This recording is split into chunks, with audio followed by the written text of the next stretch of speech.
रात में भी सटीक निशाना और 1 किलोमीटर से ज्यादा दूर के टारगेट को मारने की क्षमता, ये स्नाइपर राइफल है। अभी तक भारत इसके लिए विदेशों पर निर्भर था। भारत ने पहली बार किसी दूसरे देश को स्नाइपर राइफल एक्सपोर्ट किया है। द प्रिंट की रिपोर्ट के मुताबिक बेंगलुरु की एक फर्म को एक मित्र देश से करीब 400 करोड़ रुपए का मेगा ऑर्डर मिला था। हथियारों के सबसे बड़े निर्माता रूस, अमेरिका भी भारत में दिलचस्पी क्यों दिखा रहे हैं? पिछले 31 साल में 10 गुना कैसे बढ़ा भारत का डिफेंस एक्सपोर्ट, जानेंगे भास्कर एक्सप्लेनर। सबसे पहले देश में बनी स्नाइपर राइफल की कहानी। रिपोर्ट के मुताबिक बेंगलुरु की SSS डिफेंस कंपनी को .338 लापुआ मैग्नम कैलिबर वाली स्नाइपर राइफल के लिए दूसरे देशों से 417 करोड़ रुपए से ज्यादा के ऑर्डर मिले। .338 Lapua magnum calibre sniper rifle इतनी खास क्यों है, समझते हैं। इस राइफल का वजन 6.5 किलो है। ये 1500 मीटर की रेंज को टारगेट कर सकती है। इस राइफल के साथ 5 से 10 राउंड की डिटैचेबल मैगजीन बॉक्स होती है, यानी इसे आसानी से बेहद कम समय में लोड अनलोड किया जा सकता है। जंग के दौरान रात के समय दुश्मन को देखने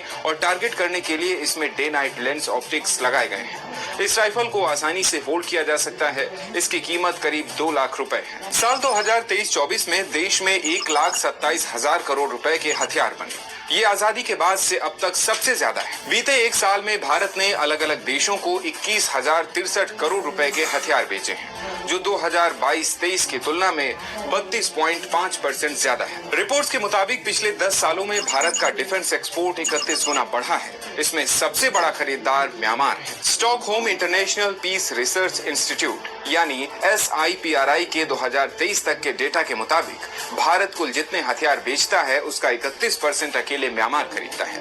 इसके बाद 19% श्रीलंका, 12% मॉरिशस, 9% सेशल्स, 5.9% नेपाल और बाकी दूसरे हथियार खरीदते हैं। लाइव मिंट की एक रिपोर्ट के मुताबिक पिछले 6 से 8 महीनों में रूस ने भारत से 33,000 करोड़ रुपए के डिफेंस इक्विपमेंट्स खरीदे हैं। हालांकि इसका कोई आधिकारिक डेटा मौजूद नहीं है। पिछले साल भारत ने ऑस्ट्रेलिया, जापान, इजराइल और ब्राजील समेत 34 देशों को बुलेट प्रूफ जैकेट बेचे। दूसरे देश भारत से सबसे ज्यादा।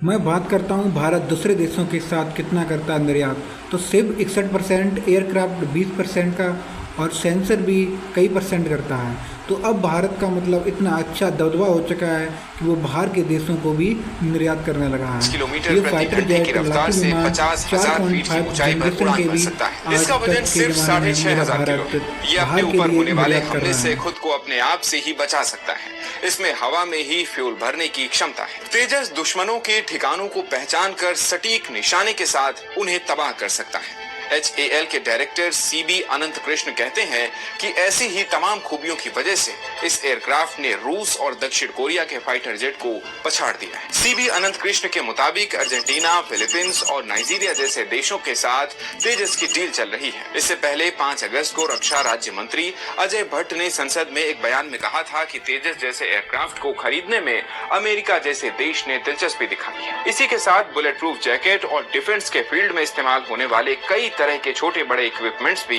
दुनिया भर के देश भारत से खरीद रहे हैं। भारत का डिफेंस एक्सपोर्ट पिछले सालों में बड़ा जरूर है, लेकिन इसमें कुछ पेच भी हैं। भारत जो लड़ाकू विमान फ्रांस या दूसरे देशों से खरीदता है, उसका दरवाजा भी भारत में बनता है, तो विदेश जाने पर इसे एक्सपोर्ट में गिना जाता है। जब तक भारत पूरे विमान को बनाकर दूसरे देशों को नहीं बेचता, तब तक सही मायने में डिफेंस एक्सपोर्ट के क्षेत्र में देश की तरक्की नहीं मानी जा सकती। अभी भारत खुद रूसी टैंक और दूसरे देशों के फाइटर जेट इस्तेमाल कर रहा है। सरकार सिर्फ वैल्यू बताती है, जबकि कौन से हथियार और कितना बेचा उसका ब्रेकडाउन बताना चाहिए। इस वीडियो में इतना ही। ऐसी और वीडियोस